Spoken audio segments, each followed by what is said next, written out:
Hello and welcome to Drop the Mic Podcast, where we discuss technology, theology, and all things in between. I want to personally thank you for joining us today. Now sit back, relax, share this, engage with the podcast that's already in progress. God bless you. Hey, what is up, you guys? This is your boy D.K Hammonds, and I'm bringing you my first podcast. The subject matter today that we're going to talk about is leading from the second chair and how important that is for those who are sitting, they're waiting, they're being patient, they're serving, how important it is to have good support mechanisms in place to help facilitate the vision, to help be a vision carrier within that particular ministry that you're a part of. So I brought in a great friend, a great ministry resource, Nate Stewart. He's a pastor with 20 years of experience and now a pastor in San Diego, California. You don't want to miss this podcast. We have great insight and information that you don't want to miss. Thanks. Stay tuned. So, Nate, a lot of people don't know your history and what you've done in ministry. So kind of walk us through your pathway to where you are today. Yeah, well, listen, first of all, DK, thanks for the opportunity, man.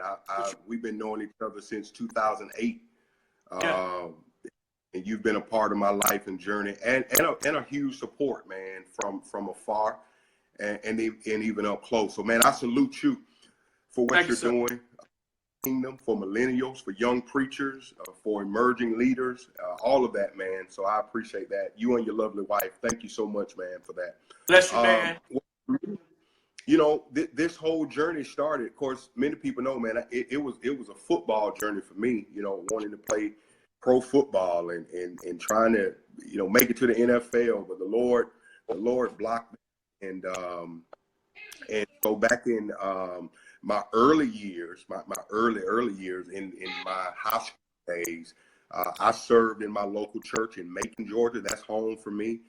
Served with a youth pastor there, James Mason. I was his right hand. So if he was doing youth outings, I was right there as a teenager with him, and that just kind of led me into to full-time ministry. And of course, out the gate after Bible school and some seminary training, I landed a position in Little Rock, Arkansas, 2007. St. Mark did a national search for a youth pastor. And of course, I was selected out of a lot of men. I was so amazed by that, man. God allowed me to take on the position of youth pastor. And of course, I served in Little Rock for 6.5 years. I built some amazing relationships there. We did a lot of work in the city of Little Rock. Our youth ministry at one point at St. Mark had reached 1,000 kids that we were seeing on a weekly basis. So we were really did some amazing things there with Bishop Arnold. And then, of course, Pastor Philip Horner came on.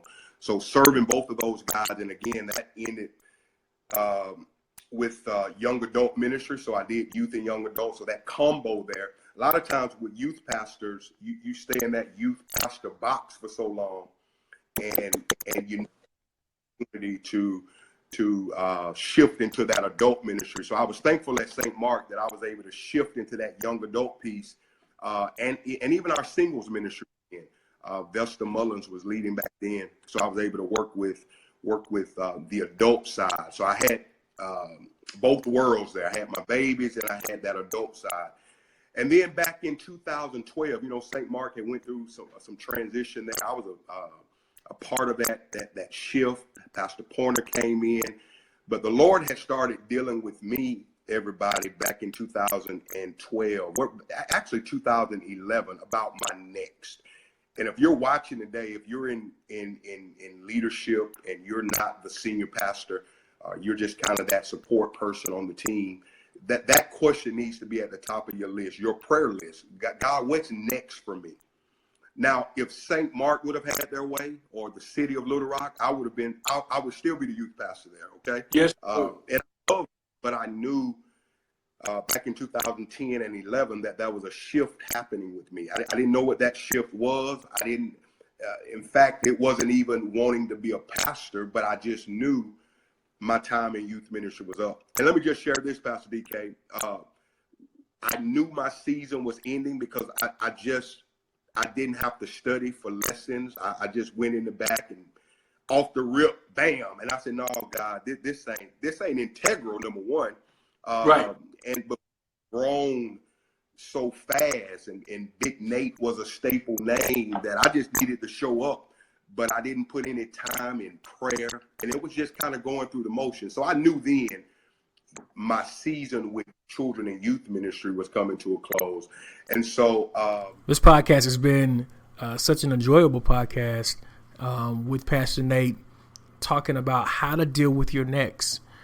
Please consider that in ministry and in your ministry walk and the things that you do, you're always preparing in a present place for the future.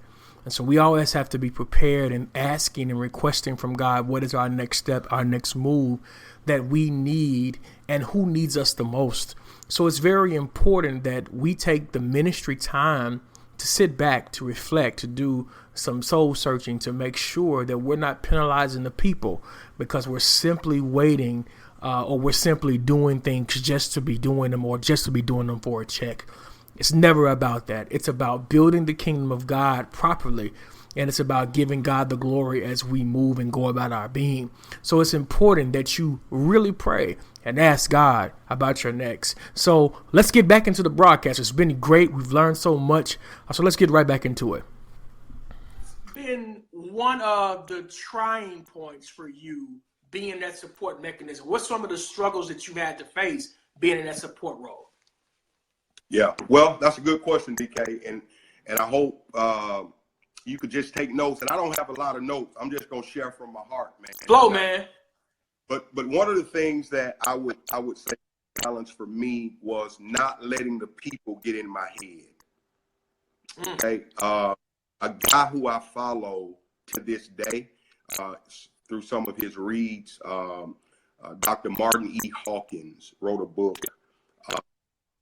The Associate Pastor, and the whole premise of that book, the major premise, is that the associate pastor, the support, is not a second-class calling. Dr. Hawkins served Dr. Evans, Oak Cliff Bible Fellowship, for 29 years. He was a model for me. He came to St. Mark some years ago, and I connected with that brother, stayed close to him. But one of the dangers he faced, and he told me it one day, and I did not, went in one ear out the other. Yeah, man, yeah, that's what you're supposed to say. But in the chair, one of the things that I had to guard against was people telling me how good I was. People saying to me, Nate, you could do just as good as Bishop. You could do just as good as Dr. Porter. You can do just as good as Dr. Smith. You need your own church.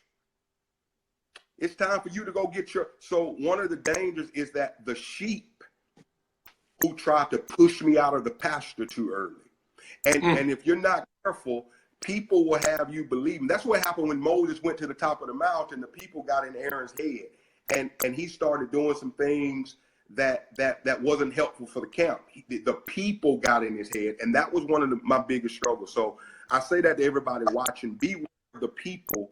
When your pastor is away and you're graced or afforded the opportunity to stand behind the sacred desk and share, you're going to hear, oh, that was a great sermon. Oh, you need your own church. Oh, and you have to be very careful in letting people. And that was one of my biggest challenges, dealing with sheep who was trying to make me leave the nest too early without hearing from them. So that's it in a nutshell. So let's make it in real terms. What Pastor Nate Stewart is talking about is when people put the gas on you too hard.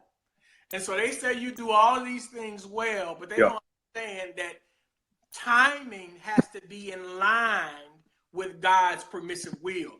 And if those things are not in line, we can't move forward. I get that I've done well. I've been anointed to do such. I get that I can do these things. I've been anointed to do such. But sometimes that anointing does not mean that it's for that particular place. It may be for someone else.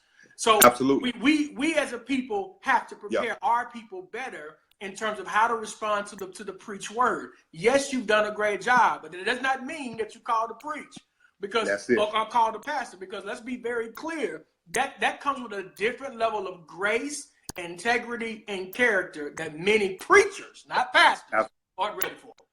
So absolutely, that's go ahead. Let me just say there's a difference, and please understand. And Dr. Smith helped me with this through the years of following him and serving with him. That there is a call to pastor. There's a call to the ministry. Let me just say there's a call to the pastorate to preach, to lead, to shepherd. But then there's a call to ministry. All right. Some have confused it too. Dr. Smith often would license people to do ministry. Right. And that could be prison. That could be outreach ministry. That could be evangelism. But yet those people, they don't have a pastoral shepherding call on.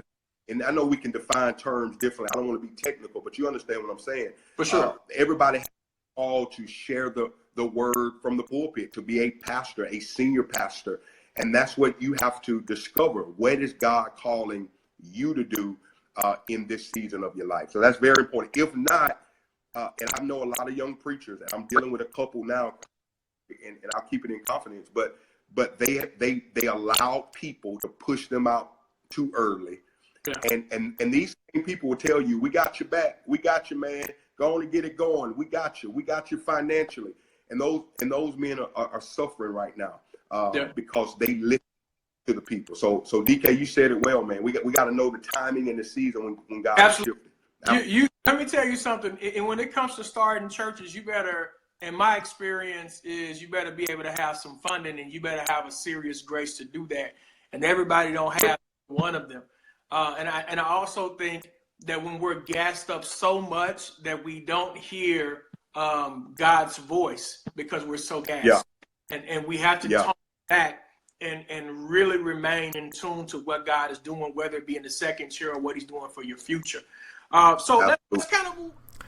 Thank you guys for listening thus far. It's been a powerful podcast, and Pastor Dave Stewart brought up something extremely interesting. He brought up something to the effect that some people, when it comes to starting churches or planting churches or looking for a pastorate, they're listening to all of these talking heads that potentially could push them out of place or push them too fast.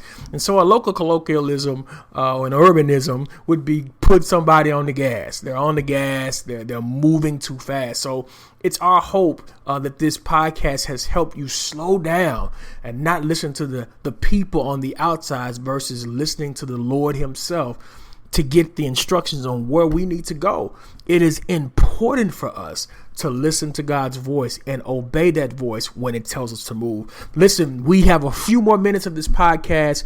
If you want to hear more of this podcast, go to the YouTube page. I am D.K Hammonds. You can see the entire podcast in its entirety. We also have book publications that we've discussed throughout the podcast and talking point notes that you can refer to in case you missed something along the way. So it's been a great pleasure and joy, and look forward to next week. We'll have Sister Brianna Parker from Friendship West Baptist Church, who's going to give us some insight on millennials in church and in ministry. So you don't want to miss that either. Thank you guys for the support and love. It's your boy D.K Hammonds.